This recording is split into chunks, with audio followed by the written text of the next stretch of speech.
Welcome to the Bible in 1 Year with Melissa Sykes. Today is day 4 and we begin in Genesis chapter 11, verses 1 through 9, the Tower of Babel. Now the whole earth had one language and one speech, and it came to pass as they journeyed from the east that they found a plain in the land of Shinar, and they dwelt there. Then they said to one another, "Come, let us make bricks and bake them thoroughly." They had brick for stone, and they had asphalt for mortar. And they said, "Come, let us build ourselves a city and a tower whose top is in the heavens. Let us make a name for ourselves, lest we be scattered abroad over the face of the whole earth." But the Lord came down to see the city and the tower which the sons of men had built. And the Lord said, "Indeed, the people are one, and they all have one language. And this is what they begin to do. Now nothing that they propose to do will be withheld from them. Come, let us go down, and there confuse their language, that they may not understand one another's speech." So the Lord scattered them abroad from there over the face of all the earth, and they ceased building the city. Therefore its name is called Babel, because there the Lord confused the language of all the earth, and from there the Lord scattered them abroad over the face of all the earth. From Shem to Abram, Genesis chapter 11, verses 10 through 26. This is the genealogy of Shem. Shem was 100 years old and begot Arphaxad 2 years after the flood.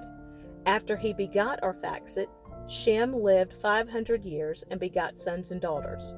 Arphaxad lived 35 years and begot Salah. After he begot Salah, Arphaxad lived 403 years and begot sons and daughters. Salah lived 30 years and begot Eber. After he begot Eber, Salah lived 403 years and begot sons and daughters. Eber lived 34 years and begot Peleg. After he begot Peleg, Eber lived 430 years and begot sons and daughters. Peleg lived 30 years and begot Reu. After he begot Reu, Peleg lived 209 years and begot sons and daughters. Reu lived 32 years and begot Serug. After he begot Serug, Reu lived 207 years and begot sons and daughters. Serug lived 30 years and begot Nahor. After he begot Nahor, Serug lived 200 years and begot sons and daughters. Nahor lived 29 years and begot Terah. After he begot Terah, Nahor lived 119 years and begot sons and daughters. Now Terah lived 70 years and begot Abram, Nahor, and Haran. 1 Chronicles chapter 1, verses 24 and 27. Shem, Arphaxad, Shelah, Eber, Peleg, Reu, Serug, Nahor, Terah, and Abram, who is Abraham. The family of Terah, Genesis chapter 11, verses 27 through 31. This is the genealogy of Terah. Terah begot Abram, Nahor, and Haran. Haran begot Lot, and Haran died before his father Terah in his native land in Ur of the Chaldeans. Then Abram and Nahor took wives. The name of Abram's wife was Sarai, and the name of Nahor's wife Milcah, the daughter of Haran, the father of Milcah, and the father of Iscah. But Sarai was barren, she had no child. And Terah took his son Abram and his grandson Lot, the son of Haran, and his daughter-in-law Sarai, his son Abram's wife, and they went out with them from Ur of the Chaldeans to go to the land of Canaan. And they came to Haran and dwelt there. The call of Abram. Genesis chapter 12, verses 1 through 9. Now the Lord had said to Abram, "Get out of your country, from your family, and from your father's house, to a land that I will show you. I will make you a great nation. I will bless you and make your name great, and you shall be a blessing. I will bless those who bless you, and I will curse him who curses you. And in you all the families of the earth shall be blessed." So Abram departed as the Lord had spoken to him, and Lot went with him. And Abram was 75 years old when he departed from Haran. Then Abram took Sarai his wife, and Lot his brother's son, and all their possessions that they had gathered, and the people whom they had acquired in Haran, and they departed to go to the land of Canaan. So they came to the land of Canaan. Abram passed through the land to the place of Shechem as far as the terebinth tree of Moreh, and the Canaanites were then in the land. Then the Lord appeared to Abram and said, "To your descendants I will give this land." And there he built an altar to the Lord who had appeared to him. And he moved from there to the mountain east of Bethel, and he pitched his tent with Bethel on the west and Ai on the east. There he built an altar to the Lord and called on the name of the Lord. So Abram journeyed, going on still toward the south. Abram and Sarai in Egypt. Genesis chapter 12, verses 10 through 20. Now there was a famine in the land, and Abram went down to Egypt to dwell there, for the famine was severe in the land. And it came to pass, when he was close to entering Egypt, that he said to Sarai his wife, "Indeed I know that you are a woman of beautiful countenance. Therefore it will happen, when the Egyptians see you, that they will say, 'This is his wife,' and they will kill me, but they will let you live. Please say you are my sister, that it may be well with me for your sake, and that I may live because of you." So it was, when Abram came into Egypt, that the Egyptians saw the woman, that she was very beautiful. The princes of Pharaoh also saw her and commended her to Pharaoh, and the woman was taken to Pharaoh's house. He treated Abram well for her sake. He had sheep, oxen, male donkeys, male and female servants, female donkeys, and camels. But the Lord plagued Pharaoh and his house with great plagues because of Sarai, Abram's wife. And Pharaoh called Abram and said, "What is this you have done to me? Why did you not tell me that she was your wife? Why did you say, 'She is my sister'? I might have taken her as my wife. Now therefore, here is your wife. Take her and go your way." So Pharaoh commanded his men concerning him, and they sent him away with his wife and all that he had had. Abram and Lot separate. Genesis chapter 13, verses 1 through 18. Then Abram went up from Egypt, he and his wife and all that he had, and Lot with him to the south. Abram was very rich in livestock, in silver, and in gold. And he went on his journey from the south as far as Bethel, to the place where his tent had been at the beginning, between Bethel and Ai, to the place of the altar which he had made there at first. And there Abram called on the name of the Lord. Lot also, who went with Abram, had flocks and herds and tents.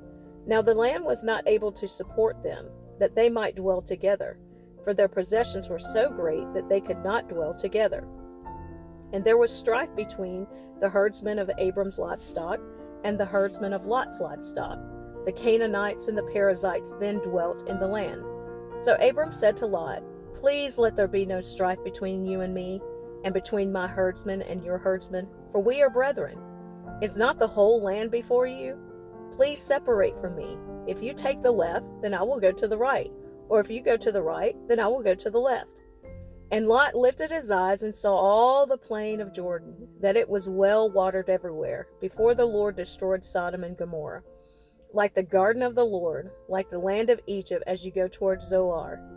Then Lot chose for himself all the plain of Jordan, and Lot journeyed east, and they separated from each other. Abram dwelt in the land of Canaan, and Lot dwelt in the cities of the plain, and pitched his tent even as far as Sodom. But the men of Sodom were exceedingly wicked and sinful against the Lord.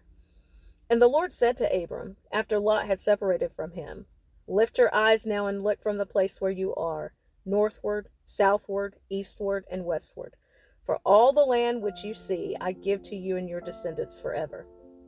And I will make your descendants as the dust of the earth, so that if a man could number the dust of the earth, then your descendants also could be numbered. Arise, walk in the land through its length and its width, for I give it to you." Then Abram moved his tent and went and dwelt by the terebinth trees of Mamre, which are in Hebron, and built an altar there to the Lord. Abram rescues Lot. Genesis chapter 14, verses 1 through 16. And it came to pass in the days of Amraphel, king of Shinar, Arioch, king of Elasar, Chedorlaomer, king of Elam, and Tidal, king of nations, that they made war with Bera, king of Sodom, Bersha, king of Gomorrah, Shinab, king of Admah, Shemeber, king of Zeboim, and the king of Bela, that is Zoar. All these joined together in the valley of Siddim, that is the salt sea, 12 years they served Chedorlaomer, and in the 19th year they rebelled. In the 14th year, Chedorlaomer and the kings that were with him came and attacked the Rephaim in Ashtaroth Karnaim, the Zuzim and Ham, the Emim in Shaveh, Kirathim, and the Horites in their mountain of Seir, as far as El Paran, which is by the wilderness. Then they turned back and came to En-Misphat, that is Kadesh, and attacked all the country of the Amalekites, and also the Amorites who dwelt in Hazazon Tamar. And the king of Sodom, the king of Gomorrah, the king of Admah, the king of Zeboim, and the king of Bela, that is Zoar, went out and joined together in battle in the valley of Siddim against Chedorlaomer, king of Elam, Tidal king of nations, Amraphel king of Shinar, and Arioch king of Elasar, 4 kings against 5. Now the valley of Siddim was full of asphalt pits, and the kings of Sodom and Gomorrah fled. Some fell there, and the remainder fled to the mountains. Then they took all the goods of Sodom and Gomorrah, and all their provisions, and went their way. They also took Lot, Abram's brother's son, who dwelt in Sodom, and his goods, and departed. Then one who had escaped came and told Abram the Hebrew, for he dwelt by the terebinth trees of Mamre, the Amorite, brother of Eshcol, and brother of Aner, and they were allies with Abram. Now when Abram heard that his brother was taken captive, he armed his 318 trained servants who were born in his own house, and went in pursuit as far as Dan. He divided his forces against them by night, and he and his servants attacked them and pursued them as far as Hobah, which is north of Damascus. So he brought back all the goods, and also brought back his brother Lot and his goods, as well as the women and the people. Melchizedek blesses Abram. Genesis chapter 14, verses 17 through 24. And the king of Sodom went out to meet him at the valley of Shaveh, that is the king's valley, after his return from the defeat of Chedorlaomer and the kings who were with him. Then Melchizedek, king of Salem, brought out bread and wine. He was the priest of God Most High, and he blessed him and said, Blessed be Abram of God Most High, possessor of heaven and earth, and blessed be God Most High, who has delivered your enemies into your hand. And he gave him a tithe of all. Now the king of Sodom said to Abram, Give me the persons and take the goods for yourself.